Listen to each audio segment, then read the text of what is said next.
Hello and welcome back to Dev Interrupted.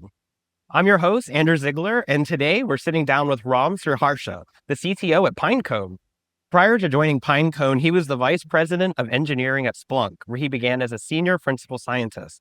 And before that, he was a product and engineering lead at Databricks for their unified analytics platform for genomics. Ram, welcome to Dev Interrupted. We're so excited to have you here. Thanks, Andrew. It's great to be here. We're here at ELC, the Engineering Leadership Conference here in San Francisco, and you gave a talk today about vector databases. Why are vector databases still important? That's a great question. In fact, my talk goes into exactly this topic. The reason I wanted to give the talk in the first place was, first of all, this is a conference where people are talking about AI. Agents are a hot thing. It's an emerging technology that people are starting to get familiar with. Through all this, people may not realize that at the core of AI is search. And at the core of how AI does search is vectors. So I wanted to give a talk to frame the problem from that perspective and to kind of maybe educate the audience a little bit that if you take this to the logical conclusion and think about how do you now scale search, you have to have vector search and vector databases at the core of this. And it's a new way of motivating vector databases for a new audience. I think people who are familiar with recommendation systems, people who have done information retrieval, they kind of get it. But people who are working on agents, people who are trying to build generative AI applications and so on, may not necessarily realize at first glance that, the thing that underpins AI, emerging AI, is actually search. Yeah. So I just want to give a new framing to that problem. And so would you say that it's like framing a building block that folks should be using and getting them educated about how they're used to build higher level software? Yes. Vector databases are really important in the AI space. And I really want to understand more from your perspective of why their prevailing importance in search will probably never go away. And understanding the role that the vector database plays within the engineering world for people that are building agents or working with AI tools.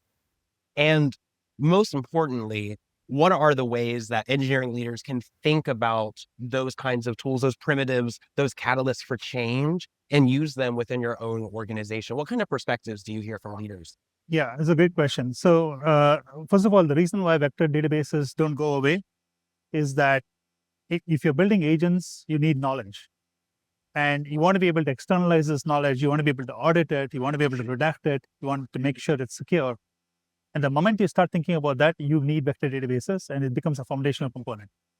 And now it becomes the question of how do you take this foundational vector database, foundational language models, and put them together to build a stack for your agent, right?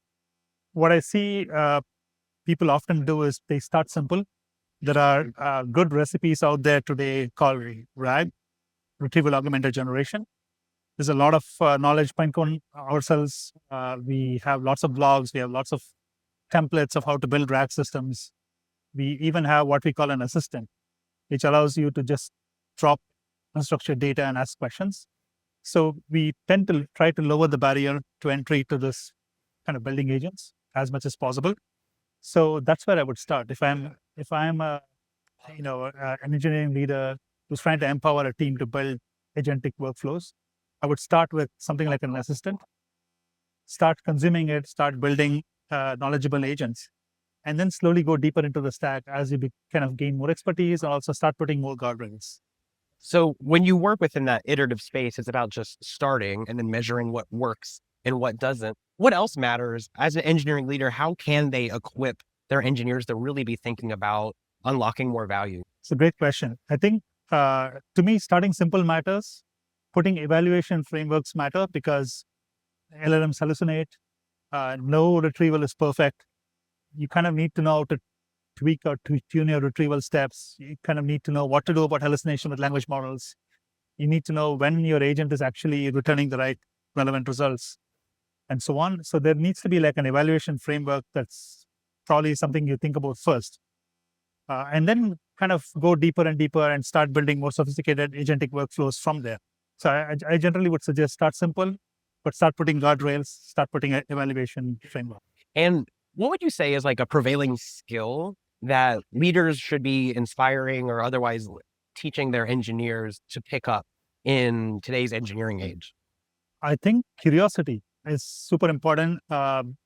being a generalist is very important, right? Because now you have language models and AI tools that you can use for kind of specific tasks, and they're going to just keep getting better. But you need to be a really good generalist now, more so than you had to be before, I think. So I think breadth of knowledge and curiosity is what I would really kind of look for in engineers and kind of guide them towards that. Yeah. And to be able to ask the right questions out of your language models and prompt them correctly, and to know when they're hallucinating, know when they're giving you the wrong results, and not just accept what they're giving you. Having that clarity of intent, knowing what you're asking for when you go into the situation, which is way harder, by the way, than it looks on the surface. Everyone thinks that they're coming in with the best possible way of explaining something, but until they actually try to convince another engineer to build it or an LLM to help them do it in an afternoon, that's where the rubber really meets the road. And that clarity is really important, I think. When teams are ultimately coming together to solve problems right now, AI is kind of like a force multiplier and like for all the good and all the bad, right? If you don't have process, it's going to make things really messy. If you have a lot of process, things can get really striated and rigid, right? I'm curious within Pinecone, how do y'all approach that curiosity? And how do you create the space for your engineers to reinvent on top of what you're building? It's a great question. I mean, first of all, we are very heavy users of Cursor, and I myself use Cloud, for example. So we are very big users of AI. We also do kind of take advantage of Gemini and tools like that for code reviews. So there's a lot of first level kind of reviewing and a first level kind of cut at problems that AI is very good at doing today. You can think of it as a good junior engineer. Like, AI tools are getting pretty good at, and we leverage it for that a lot. What we typically tend to do, though, is to take it from there and refine it, and that's a process that it's purely left to software engineers today. AI cannot really help you as much there. You need to know exactly what to take out of what it gives you, how to iterate on it, and when do you think it's good enough. So I think that's where we do find really good use of it, though, is in testing. So particularly Pinecone is building vector databases, is building kind of AI infrastructure and so on. And if you think about traditional databases, they are very complex systems that need to be accurate across a spectrum of things, right? Yeah. So correctness is a very challenging problem in database literature. And typically when you had to build correctness testing and things like this, it would take months and teams of engineers to build it. Today with AI, I think it acts as a huge force multiplier in the testing and the fuzz testing process of databases. So we use it extensively for that. And we found, and it's also a good problem because that's a problem that's in the wheelhouse of AI today, which is well specified, it's code, it has structure to it. You are asking it to write tests and verification stuff, and it's really good at that. And the risk to having a test that is maybe not correct is less than the risk to having production code that's not correct. Yeah. So we tend to leverage it a bit more, I would say, with a bit more flexibility in testing. Yeah. Obviously, with production code, we have far more guardrails, and we really use it we're in a just very talking about the space where we're playing and creating, Exactly. trying things out, Exactly. because we're all trying to figure Yeah. these things out right now. There's a lot to learn. Yeah. Right. What I would do is, it's a great way to start by having AI write your tests, or in particular, what's called property testing, which is, it's like writing a test that captures a scenario of testing. It was complex to write before, but it's one of these things that you can easily teach an LLM how to do, and it can do it for you. So these things can unlock, for example, things that used to take days, take minutes now. And that's like a really interesting unlock too, because you get this world where you're able to nail down the determinism while you're working within a probabilistic space. Like, you're engineering in this latent area where nothing is yet defined until you or the LLM talk about it or write it down. And so by working with a really rigid structure of having that conversation first, everyone's talking about the spec-based coding, right? Getting that really good markdown document, creating these artifacts of the coding process that we didn't have a few years ago. Now, whenever I start a new project on Git, and it's often something I spun up in an afternoon, maybe cursors while working on it while I'm eating lunch, sometimes generally. And so you come back and then you push it and you want others to try it out and play with it and see what it is. And I find myself constantly checking in those artifacts, those documents, so that spec.md, that agent.md that we wrote together, and that becomes just as important as the code that came with it. And so it's like a new way of working with engineering knowledge work and sharing it with others. And I want to double click on something you said about the rise of the generalist. I think that's a really powerful message. That's something we've talked about a bit before on Dev Interrupted. We had Lee Robinson here from Vercel, and he talked about not so much the end of specialization, but rather the rise of these hybridized engineers that just don't accept roadblocks. When they have a problem, it's a team in the past where, in order to figure this out, I need to go talk to the UX team. I need to set up a meeting. I need to go do whatever. And you get these fragmented bursts of coding and working. But now with AI, you can encapsulate all that in an afternoon. The things that used to help and make an engineer get stuck, where they'd have to swivel and ask that backend engineer, they can now ask the LLM. So how do you see that force multiplier affecting folks even within your own organization? Yeah. I think the reason I think generalists are very, I think being a generalist is particularly a force multiplier right now, is because you can think of AI as kind of having like a small team right next to you, right? So you could be a team of size 1, but with language models and with agents and with AI, you suddenly have a team of fairly substantial size. And now, if you are a generalist, you can fully utilize them. As a specialist, you're limited in some sense from utilizing that. Now, that doesn't mean specialists go away. I think specialists are extremely important, but being a generalist has like a special power now, which in some sense wasn't there before. I think there's a big unlock from AI from that perspective. So we do encourage first of all, encourage our engineers to tinker. All of our engineers tinker. We have them work on very different aspects of systems. So we generally, in fact, in the database team, for example, we don't really have we have some specialists, but we have more generalists than specialists. And generalists tend to work on very different parts of the stack. And in some sense, AI is helping them really unlock and kind of bring them all together in a way that's just harder to scale before. So I find that as a pretty big multiplier for the team itself. There's also this new experience happening for engineers. This is something I lived very vividly recently. I sat down for a vibe coding hackathon with open source block Goose platform. And I had a partner. So he and I were working together in this hackathon, and we're using exclusively Goose to basically command and write our project for together. And it was exceptionally hard to bring our worlds together in a way that I had never encountered before in a hackathon, because I've done lots of them. And when you're all working with people, you're just shouting things out. It's like line chefs in like a kitchen, right? You just keep everyone updated. But in this world, me and my partner were both commanding our own siloed teams of AI engineers that were all doing all sorts of stuff. And then we had to find a way to marry those worlds together. And it was exceptionally hard. I'm wondering, how do you think about that problem for engineers that work on separate problems and then bringing their AI collaboration together? I think that's where being a really good generalist helps, right? Because you kind of need to know how to combine the two kind of AI teams, so to speak, which is more natural if you're kind of used to putting these parts together and being a really good generalist and so on. The other thing that I think is helpful is if you have kind of dabbled in those areas to begin with, right? It's much harder to put things together if you have actually not had some amount of expertise in those areas, right? So it's like building a agent end to end, but I haven't really built a UI before.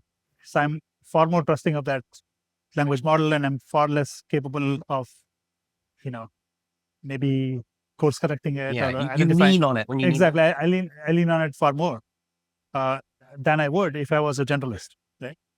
So I myself am not a true generalist in that sense, because user interfaces are an area I've not worked in. Yeah, exactly. You're using it to fill in the gaps, like we talked about a moment ago, of just not getting stuck. Exactly. Not accepting that you're going to get stuck. Exactly. And keep going, right? And I'm wondering about your own background from other engineering roles that you've had, and you have a science background, right? You approach this from a very methodological way. How does that influence your role in your leadership as the CTO? It's a good question. I find that I think in general, a kind of a physics or a scientific background, I actually find it really helpful because it makes things a little bit simpler for me in how I think about problems, which is instead of trying to remember a lot of facts and sort of trying to kind of keep a lot of things in my head, I try to build a model of the system. I try to think about the model of this thing that I'm building. And then I use that model to kind of infer about, oh, if this is the mental model of the system, then this is how it should behave. And if it's not behaving like that, then I can go back to the basics to figure out what's happening. And this is something you're trained as a physicist, right? Like in physics, for example, you cannot really understand the universe. So you really boil things down to very simple components that you can piece together and build models out of. And that's stayed with me for forever. And I find that's extremely powerful and useful, even in computer science, even in AI, and every other field that I worked on. So I try to instill that in engineers when I'm mentoring them, is always form a mental model of the system. And systems have a good mental model if they are simple, right? The moment your system becomes complex, your mental model is no longer a mental model. Yes. So simplicity is in some sense forced on you if you try to want to keep a simple mental model. So this is what I try to inculcate in engineers. Yeah. And it's worked. I think when it works, it's very satisfying because you can keep a lot of things in your head while keeping just a simple mental model. Yeah. Simplicity in engineering is always best if it's easy for people to understand, especially because we're experiencing right now this democratization of engineering and people getting access to building that before never really had ability to do so. And in that world, you see a lot of stuff and you read a lot of stories about people repeating or learning really fundamental engineering mistakes that are really that we use to we have used to ship and create really great software in the last 10 years, right? And then it's like all of a sudden AI's on the scene. Everyone threw all that away and then they're making all those same mistakes again. And then we're relearning how those primitives build and go together with AI. And in that world, do you see a place where, non-engineers are agentically coding, going something like Supabase or V0 and spinning something up? And when they do that, is there a companion path for things like vector databases to be so simplistic, like what you just said, that even they could pick, even grandma could vibe code that app that has a RAG database in it? Yeah. That's a great question. So I think that's one of the things we're working on is to make vector databases so simple, so easily integrated with this kind of general tooling and framework that people are using for agents and whatever they're building, that they don't have to think twice about it, which is you can start small, scale up, and never have to think about vector databases at all. That is one way to do it. The other approach of, I just pick the tools that I have and I kind of just build something and go with it. I think that's fine as well, which is obviously we would like people to kind of use Pinecone and kind of scale up easily. I think the other approach also, what happens is that people kind of do that. You get to some traction and you realize that, oh, now I have to scale and I'm meeting scale challenges. And then at that point, we want to be seamless to be able to switch, right? So there is the other aspect of it as well that we care a lot about, which is, yes, we would like to catch everybody very early, but we also want to be seamless kind of to help transition people to scale. And when you take a system like that to scale, a really important part of that we dug into recently on this podcast is evals. And you mentioned that earlier about making sure you're evaluating things as you iterate, because when you're working in this like latent space of AI, right? It can be really easy to miss those small details that are going to compound and compound and compound. And that's what evals are really great at catching. When we sat down with Andrew McNamara, he's their head of applied ML at Shopify. And he talked about their eval framework that they created for their agents and about how it was so fundamentally important in order to take any kind of agentic system to production. What are your own perspectives on evals and how engineers should be using? That's a good question. So in the case of Pinecone, we are like one level below in the stack, right? So when we think about evals, we think about evals for the vectors database itself. That's usually called recall. It's things like that. And we care about that. We measure that. We have benchmarking systems that tools that be open source that allow you to measure it against any database, including us, right? But then one level higher, we build these things called assistant, which is kind of a layer on top of the database that acts as a knowledge system, which is you throw all of your unstructured corpus and you can search over it. Now, at this layer, your search quality has a different meaning, right? The question is, am I returning the relevant results, right? Is my search returning the relevant results? Secondly, if I'm taking this information and feeding it into a language model, does the language model find it useful, right? And we have evals that allow you to measure that as well. So for us, that's the level at which we operate, because we are like a one level below, like where a Shopify or an end customer is going to be using their evals. Now, of course, if you are somebody who's building Shopify, say, on top of using Pinecone or using Assistant and so on, then they have their your own evals, eval exactly, framework of how those agents are performing off of that exactly. data. So But just as important is the exactly eval one layer down of the exactly actual data itself. because that tells you whether the search system you're using or the vector database you're Right. using is doing its job. Right. Yeah. Because you have to evaluate where the problems are. Right. And that's like the great thing about using evals is that it's catching blind spots and things that you can't really write tests for, that you're only going to be able to see by iterating and then seeing what it throws back at you. 100%. It's like a game of catch, right? 100%. And what machine learning and generative AI has done over the last several years is made us from having to be machine learning experts to becoming eval experts. Yeah. See what I'm saying? I think that's where we need to be spending more time. Another thing I want to ask about is understanding intent of your users and what they're trying to do, and then connecting the dots with what's available for the LLM. I think we're in this scenario where it's really easy to overwhelm your LLM or your tools or your systems with just way too much stuff. Like we've heard about, like in the MCP world, like if you hook up 100 MCP servers to your LLM, it's going to get confused. It's going to use the wrong tools. There's 10 tools called update. How's it going to know what to pick? And it fills the context window, all of these problems, right? And so it's about being precise and about understanding the intent of the user and meeting them in their place every single time. And this is something we talk about a lot on Dev Interrupted. I'm curious how you think about that intent problem. And is it different for people that aren't of an engineering background versus are? How do you think about it? Yeah, I mean, I think when I think about intent, for example, I go back to kind of why we built Assistant in the first place, which is, this is about a year back, slightly more than a year back, when people started building Gen AI applications, and they started using vector databases and so on. And then there were all these questions. Should I use just a vector database? Should I use some other document database together? Should I use a graph database? How do I chunk? What do I do? Right. What do I chunk? How do I summarize it? Yeah, like there's a whole bunch of little steps. It's not just turn on a server. And when we looked at that, we looked at a stack that had hundreds of components, right? But then we were starting to ask the question, what do people really care about, right? The problem that they were trying to solve at that point is hallucination, which is, I have a corpus and I'm asking a question, I'm getting an answer. I just need to be able to attribute this correctly and to know that I'm not giving wrong answers, right? So we focused on that problem. We're like, okay, how does vector databases help us solve this problem? If you need to augment it with some other things, what does that augmented stuff look like, right? And I talked about some of that in the talk today, which is vector databases are evolving from what they used to be a few years back to the search system that's needed to be able to answer this question. And that's the way we started looking at this problem. We did just the bare minimum required at that point to be able to solve the problem that really mattered, without having to deal with all of the complexity and start kind of going down the rabbit hole of all the things you need to tweak and tune. So that's an example of kind of how we approach this.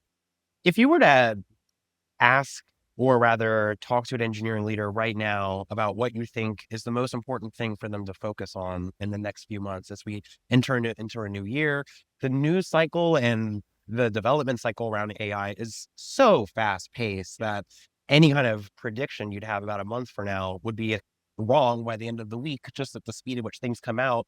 But what are some big rocks that you just keep coming back to as you evolve in the AI space and you lead your organization to it, that you think everyone should be sailing towards? Yeah, I would say that I still find a lot of organizations hesitating to build Gen AI applications, for example, because of the kind of probabilistic nature of this stuff, because there's still wrinkles, there's still unknowns and so on. What I generally advise people is that start building, start kind of putting these things together. Even in its current form, it is massively useful. And once you start, you will get familiar and get comfortable with this kind of thing that gives you probabilistic answers, thing that can potentially hallucinate sometimes, but it's still very useful in applications that can kind of tolerate it. And then start putting guardrails together and just start kind of working away from there. I think it's time to start using it, and time to start kind of getting familiar with it, rather than waiting in the sidelines and hoping that this thing gets perfect, right? Yeah, exactly. And so like there's a lot of opportunities in the immediate future, even just right now, for folks to be digging into and taking advantage of.